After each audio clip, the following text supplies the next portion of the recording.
अस्सलाम वालेकुम, welcome back to programming college. और आज की वीडियो में हम लोग सी प्लस प्लस के अंदर वेरिएबल्स और उनकी डेटा टाइप्स को डिस्कस करेंगे। अब वेरिएबल्स क्या होते हैं? प्रोग्रामिंग के अंदर वेरिएबल्स इंफॉर्मेशन या डेटा को स्टोर करने के लिए यूज़ होते हैं। वेरिएबल बेसिकली वो नाम होता है जो आप लोग मेमोरी लोकेशन को दे रहे होते हो, जिस मेमोरी पे आप लोगों ने कोई ना कोई वैल्यू स्टोर करनी होती है। और डेटा टाइप क्या होती है? डेटा टाइप डिटरमाइन करती है कि आपने जो वो वेरिएबल बनाया है, मेमोरी लोकेशन बनाई है, तो उस मेमोरी लोकेशन पे किस टाइप की वैल्यू जाएगी। फॉर एग्जांपल मेरे पास ये एक मेमोरी है और मैं इसके अंदर कोई भी वैल्यू को स्टोर करना चाह रहा हूँ, तो सबसे पहले मैं यहाँ से एक ब्लॉक ऑफ मेमोरी उठाऊँगा, उसको एक नाम दूंगा और उसको एक डेटा टाइप दूंगा, और उसके बाद मैं उस डेटा टाइप का नंबर ही उसके अंदर स्टोर कर सकूंगा। और इन वेरिएबल्स को नेम देने के भी कुछ रूल्स हैं। उन रूल्स के अकॉर्डिंग ही हम लोग वेरिएबल का नेम डिसाइड कर सकते हैं। तो रूल्स को वन बाय वन डिस्कस कर लेते हैं। अब पहला रूल ये है कि हमारे नेम्स के अंदर या तो लेटर्स होंगे, या तो डिजिट्स होंगे, या तो अंडरस्कोर होंगे। मतलब लेटर्स ABC वगैरह, डिजिट्स 1 2 3 वगैरह, और अंडरस्कोर भी हम लोग यूज़ कर सकते हैं, एक या एक से ज़्यादा बार भी। उसके बाद ये कहता है कि हमारे जो नाम होगा वो हमेशा या तो किसी लेटर से स्टार्ट होगा, फॉर एग्जांपल ABC वगैरह से स्टार्ट होगा, या उसकी स्टार्टिंग वैल्यू एक अंडरस्कोर होगी। इन दो चीज़ों के अलावा स्टार्टिंग वैल्यू और कोई नहीं हो सकती। और नेम जो हमारे होते हैं वो केस सेंसिटिव होते हैं। फॉर एग्जांपल अगर हम लोगों ने कोई एक वेरिएबल अपर केस में बनाया है और एक वेरिएबल लोअर केस में बनाया है और उनका नेम सेम है, तो वो डिफरेंट वेरिएबल कंसिडर किए जाएंगे, बिकॉज उनका जो केस है वो एक दूसरे से डिफरेंट है। तो हमारे वेरिएबल नेम्स इस वजह से केस सेंसिटिव होते हैं। हमारे वेरिएबल नेम के अंदर किसी किस्म की वाइट स्पेसेस अलाउड नहीं होती, और कोई भी स्पेस अगर हम लोग लिखें तो वो वेरिएबल नेम हमारा एक्सेप्टेबल नहीं होता। इसी के साथ साथ हम लोग अपने वेरिएबल नेम के अंदर स्पेशल कैरेक्टर्स को भी यूज़ नहीं कर सकते, जैसे एक्सक्लेमेशन मार्क, हैशटैग, परसेंटेज वगैरह। इस तरह के कैरेक्टर्स को हम लोग यूज़ नहीं कर सकते। और जितने भी रिजर्व वर्ड्स हैं सी प्लस प्लस के अंदर, जैसे इंट हो गया, या हम लोग सी आउट का यूज़ कर रहे हैं, सी इन का, इस तरह के वर्ड्स को हम लोग वेरिएबल नेम नहीं रख सकते, जो कि ऑलरेडी रिजर्व कर लिए गए हैं सी प्लस प्लस के लिए। उनको हम लोग वेरिएबल नेम नहीं रख सकते। और अब सी प्लस प्लस के अंदर बिल्ट इन डेटा टाइप्स के बारे में डिस्कस कर लेते हैं। तो built in data type C plus plus के अंदर 4 किस्म की हैं। इनको प्रिमिटिव डेटा टाइप भी कहा जाता है। तो पहली है इंटीजर। इंटीजर नंबर्स को स्टोर करने के लिए यूज़ होती है, और इसके अंदर हम लोग 10 20 इस तरह के नंबर्स को स्टोर करेंगे, और ये 2 से 4 बाइट्स कंज्यूम कर रही होती है मेमोरी के अंदर। इसी तरह सेकंड हमारी फ्लोट है। फ्लोट डेसिमल नंबर्स को स्टोर करने के लिए यूज़ होती है, जैसे 10.2 11.1 इस तरह के नंबर्स अगर आएंगे तो हम लोग वो फ्लोटिंग पॉइंट डेटा टाइप्स के अंदर स्टोर करेंगे, और ये मेमोरी के अंदर 4 बाइट्स कंज्यूम कर रही होती है। और जो कैरेक्टर डेटा टाइप है, इसके अंदर हम लोग सिंगल कैरेक्टर स्टोर करने के लिए यूज़ करते हैं इसको, जैसे प्लस हो गया, माइनस हो गया, मल्टीप्लाई हो गया, ABC, इस तरह के कैरेक्टर सिर्फ एक सिंगल कैरेक्टर का हमें स्टोर कराना होगा, तो फिर हम लोग कैरेक्टर की डेटा टाइप्स को यूज़ करेंगे। और नेक्स्ट है हमारे पास बूलियन। बूलियन ट्रू या फॉल्स को स्टोर करने के लिए यूज़ होती है, और इसके अंदर हम लोग 1 और 0 को भी स्टोर कर सकते हैं। 1 का मतलब बूलियन डेटा टाइप में ट्रू होता है, और 0 का मतलब फॉल्स होता है, और ये मेमोरी के अंदर 1 बाइट कंज्यूम कर रही होती है। तो अब वेरिएबल्स को बनाने का सिंटेक्स अगर हम लोग देखें तो पहले हम लोग डेटा टाइप लिखेंगे, उसके बाद वेरिएबल नेम लिख के अगर सेमीकोलन लगा देंगे तो हमारा वेरिएबल क्रिएट हो जाएगा। अब उस वेरिएबल के अंदर कोई भी अगर वैल्यू भेजनी होगी तो वेरिएबल नेम लिख के इज इक्वल टू डाल के और उसके अंदर वैल्यू हम लोग भेज देंगे। जैसे फॉर एग्जांपल मैं एक इंट ए वेरिएबल बनाता हूँ, तो अब ये इंटीजर डेटा टाइप का ए वेरिएबल मेमोरी के अंदर बन चुका है। अब इसके अंदर कोई वैल्यू भेजनी है तो ए इज़ इक्वल टू 10 करके मैं इसके अंदर 10 भेज सकता हूँ। दूसरा तरीका ये है कि हम लोग सिंपली डेटा टाइप भी लिखते हैं, फिर स्पेस दे के वेरिएबल नेम लिखते हैं, और इज इक्वल टू वैल्यू उसी पॉइंट पे भी कर सकते हैं। जैसे integer A is equal to 10, तो ये एक ही लाइन में हम लोग वेरिएबल डिक्लेयर भी कर रहे हैं और उसके अंदर वैल्यू भी भेज रहे हैं। और वेरिएबल्स की आउटपुट के लिए हम लोग सी आउट को variable name as an argument भेज देंगे। जैसे सी आउट ए किया है, ए मैंने एज एन आर्गूमेंट भेजा सी आउट को, तो ये इसकी वैल्यू जब एवेलुएट करेगा तो ए के अंदर जो भी वैल्यू स्टोर होगी वो हमें स्क्रीन के ऊपर डिस्प्ले करा देगा। अब जैसे फॉर एग्जांपल हमारे ए के अंदर अगर 10 स्टोर होगा तो हमारे स्क्रीन के ऊपर 10 प्रिंट हो जाएगा। तो अब हम कोड कर लेते हैं आज के सारे कंसेप्ट्स को जो कि हम लोगों ने इस वीडियो के अंदर डिस्कस किए हैं। तो अब मैं आ चुका हूँ VS कोड की स्क्रीन पे। अब यहाँ पे मैं सबसे पहले लिखूँगा C++ का बेसिक स्ट्रक्चर। अगर आप लोगों को बेसिक स्ट्रक्चर नहीं पता तो आप लोगों को ऊपर आई बटन में वीडियो मिल रही होगी, आप लोग मेरे चैनल पे जाके बेसिक स्ट्रक्चर को भी सीख सकते हो। ये सारी चीज़ें मैंने पहले एक्सप्लेन कर रखी हैं। तो मैंने बेसिक स्ट्रक्चर लिख लिया है।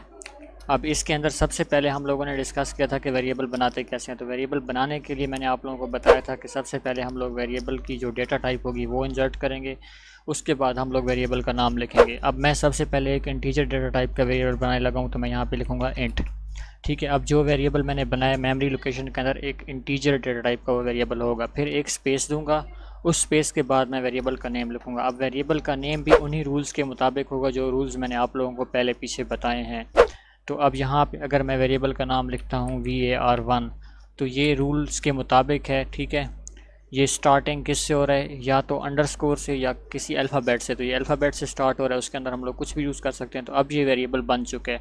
अब हमारी मेमोरी के अंदर वेरिएबल 1 नाम का एक वेरिएबल बना है, var1 नाम का वेरिएबल बना है, जिसके अंदर हम लोग इंटीजर्स को स्टोर कर सकते हैं। तो इस चीज़ को हम लोग क्या कहते हैं प्रोग्रामिंग के अंदर, वेरिएबल डिक्लेरेशन, ठीक है। तो मैंने वेरिएबल को क्या किया है, डिक्लेयर किया है। उसके बाद अब इसके अंदर अगर हम लोगों ने कोई चीज़ भेजनी होगी, कोई डाटा भेजना होगा, तो वो मैंने आप लोगों को पहले बताया था कि हम लोग कैसे भेजेंगे। हम लोग वेरिएबल का नाम लिखेंगे और नाम लिखने के बाद उसके बाद इक्वल टू असाइनमेंट ऑपरेटर लगा के और उसके अंदर जो भी वैल्यू भेजनी होगी वो भेज देंगे। जैसे मैं यहाँ पे वेरिएबल 1 के अंदर 10 भेजना चाहता हूँ, तो मैंने वेरिएबल 1 लिखा, उसके बाद इज इक्वल टू लगाया, ठीक है। इस इज इक्वल टू को क्या कहते हैं, असाइनमेंट ऑपरेटर कहते हैं, और मैंने यहाँ पे 10 लिख दिया है। अब हुआ यूँ कि इसने इस साइड वाली वैल्यू, मतलब जो भी राइट साइड पे पड़ी है, इस असाइनमेंट ऑपरेटर के राइट साइड पे जो भी वैल्यू पड़ी है वो इसने उठाई है यहाँ से, और वो किसके अंदर भेज दी, अपने लेफ़्ट साइड पे। ये असाइनमेंट ऑपरेटर का काम होता है। इसने यहाँ से 10 उठाया और वेरिएबल 1 के अंदर स्टोर करा दिया। मेमोरी के अंदर जो हमारा वेरिएबल 1 बना हुआ है उसके अंदर क्या स्टोर हो गया, 10। अब इसकी अगर मैंने स्क्रीन के ऊपर आउटपुट लेनी है तो वो मैं कैसे लूँगा, सी आउट को मैं पास कराऊँगा, ठीक है, एक आर्ग्यूमेंट। और मैंने ये आप लोगों को बताया था कि आउटपुट के लिए हम लोग जब आर्ग्यूमेंट पास कर रहे होते हैं तो वो उस वेरिएबल का नाम लिखते होते हैं। जैसे मैं यहाँ पे सिंपली लिखता हूँ वेरिएबल 1, तो ये अब क्या दिखा देगा, यहाँ पे मुझे वेरिएबल 1 की जो वैल्यू होगी वो दिखा देगा, मतलब 10 डिस्प्ले करा देगा। अब इससे पहले मैं एक मैसेज पास कराना चाह रहा हूँ। मैं यहाँ पे लिखना चाह रहा हूँ the value of var1 is, ठीक है। अब मैं 2 आर्ग्यूमेंट दे रहा हूँ, तो मैंने इन दोनों आर्ग्यूमेंट्स के बीच में ये एंगुलर ब्रैकेट्स लगानी होंगी, ठीक है। अब पहला आर्ग्यूमेंट क्या है, एक स्ट्रिंग है, उसके बाद आर्ग्यूमेंट से पहले मैंने ये लगाई है एंगुलर ब्रेसेस 2, और उसके बाद मैंने दूसरा आर्ग्यूमेंट पास कर दिया है, और एंड पे हम लोग लिख देते होते हैं रिटर्न 0। अब जब मैं रन करूँगा तो वो क्या डिस्प्ले कराएगा, the value of var1 is, और आगे वेरिएबल की वैल्यू डिस्प्ले करा देगा जो कि यहाँ पे है 10। तो अब मैं इसको राइट क्लिक करके रन जब करूँगा तो मुझे यहाँ पे उसने दिखा दिया the value of var1 is 10। तो इस तरह हम लोग एक वेरिएबल बनाते होते हैं और उसके अंदर डिफरेंट वैल्यूज़ को भेजते होते हैं। अब मैं यहाँ पे एक और वेरिएबल बनाता हूँ, और वो वेरिएबल मैं किस मेथड से बनाऊंगा, जो मैंने आप लोगों को दूसरा मेथड बताया था कि हम लोग एक ही लाइन के अंदर वेरिएबल बना के उसके अंदर वैल्यू भेज भी सकते हैं। तो मैं अब एक फ्लोटिंग पॉइंट वेरिएबल बना रहा हूँ, फ्लोट var2। अब इसी पॉइंट पे अगर मैंने इसके अंदर वैल्यू भेजनी है तो मैं क्या लिखूँगा, फ्लोट, मैंने पहले डेटा टाइप लिखी है, उसके बाद वेरिएबल का नेम लिखा है, और फिर इज इक्वल टू करके मैंने इसके अंदर यहीं पे वैल्यू भेजी है, जो कि मैं यहाँ पे भेज देता हूँ 50.256, ठीक है। तो अब यहाँ पे मैंने क्या किया है, वेरिएबल की असाइनमेंट की है, ठीक है। वेरिएबल के अंदर वैल्यू मैंने असाइन भी की है और मैंने वेरिएबल को डिक्लेयर भी किया है एक ही लाइन के अंदर। तो अब मेरे पास मेमोरी के अंदर कितने वेरिएबल्स हैं, एक वेरिएबल 1 है और एक वेरिएबल 2 है जो कि फ्लोट डेटा टाइप का है। तो इसके बाद अब मैं सी आउट कर लेता हूँ the value of var2 is, और उसके बाद मैं यहाँ पे var2 लिख देता हूँ, ठीक है। और इससे पहले मैं इसको न्यू लाइन पे लेके जाना चाह रहा हूँ, तो यहाँ पे मैं एंड भी लिख दूँगा, ठीक है। इसको कंट्रोल एस से सेव कर लेते हैं, और जब मैं राइट क्लिक करके रन कोड करूँगा तो अब मुझे उसने क्या दिखा दिया, the value of variable 2 is 50.256। अब जितने भी वेरिएबल्स मैंने आप लोगों को बताए थे, मैंने आपको 4 किस्म के वेरिएबल्स बताए थे, तो हम लोग 1 बाय 1 सब वेरिएबल्स की जो है वो डेटा टाइप के वेरिएबल बना लेते हैं। जैसे मैंने आप लोगों को कैरेक्टर बताया था, तो कैरेक्टर कैसे बनाएंगे हम लोग, पहले कैरेक्टर डेटा टाइप लिख रहे हैं, उसके बाद इसका मैंने नाम रख दिया वेरिएबल 3।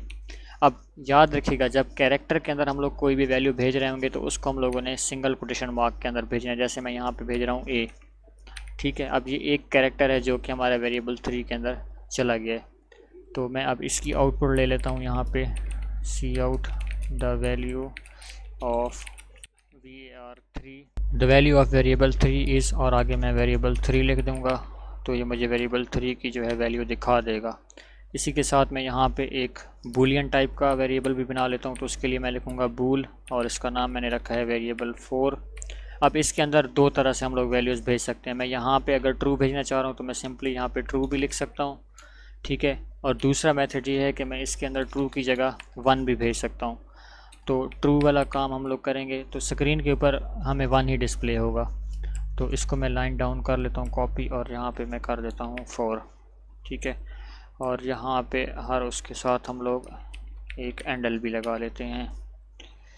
तो अब स्क्रीन के ऊपर इसकी हम लोग आउटपुट देख लेते हैं। 4 टाइप के वेरिएबल्स बनाए हैं हम लोगों ने, ठीक है। पहला इंटीजर बनाया, दूसरा फ्लोट बनाया, तीसरा कैरेक्टर और चौथा बूलियन। तो इनकी आउटपुट स्क्रीन पे देख लेते हैं, इसको रन कोड करेंगे। तो देखो the value of variable 1 is 10 display हुए, जो कि 10 थी ऊपर। उसके बाद the value of variable 2 is 50.256। इसी तरह the value of variable 3 is a, क्योंकि वो कैरेक्टर डेटा टाइप था। और the value of variable 4 is 1। मैंने आप लोगों को बताया था कि ट्रू 1 होता है और फॉल्स 0 होता है। फॉल्स के लिए भी मैं आप लोगों को यहाँ पे दिखा देता हूँ। अगर यहाँ पे मैं इसको कर देता हूँ फॉल्स, तो अब मुझे वहाँ पे क्या डिस्प्ले होगा, 0 डिस्प्ले होगा। मैं इसको रन कोड करता हूँ कंट्रोल एस सेव करके, तो अब मुझे इसने यहाँ पे 0 डिस्प्ले करा दिया है। इसी तरह यहाँ पे मैं 1 और 0 डायरेक्ट भी लिख सकता हूँ। मैं यहाँ पे 1 लिखूँगा तो भी मुझे ये एरर नहीं देगा, तो मैं यहाँ पे 1 भी लिख सकता हूँ, जैसे यहाँ पे इसने 1 डिस्प्ले करा दिया है, ठीक है। तो इसके अंदर सिर्फ 4 टाइप की वैल्यूज़ ही जा सकती हैं। अब इस वीडियो के ये जो चारों चीज़ें मैंने लिखी हैं, ये सारे आप लोगों को नोट्स की फ़ाइल में मिल जाएंगे, जो आप लोगों को डिस्क्रिप्शन बॉक्स में फ़ाइल मिल जाएगी नोट्स की। वहाँ से आप लोगों ने इसको डाउनलोड कर लेना है। और इस वीडियो के रिलेटेड जितने भी नोट्स हैं वो भी आप लोगों को डिस्क्रिप्शन बॉक्स में मिल जाएंगे, तो आप लोगों ने वहाँ से डाउनलोड कर लेने। अगर वीडियो अच्छी लगी हो तो वीडियो को लाइक कीजिएगा, और मज़ीद ऐसी वीडियोज़ के लिए मेरे चैनल को सब्सक्राइब कीजिएगा। Thank you.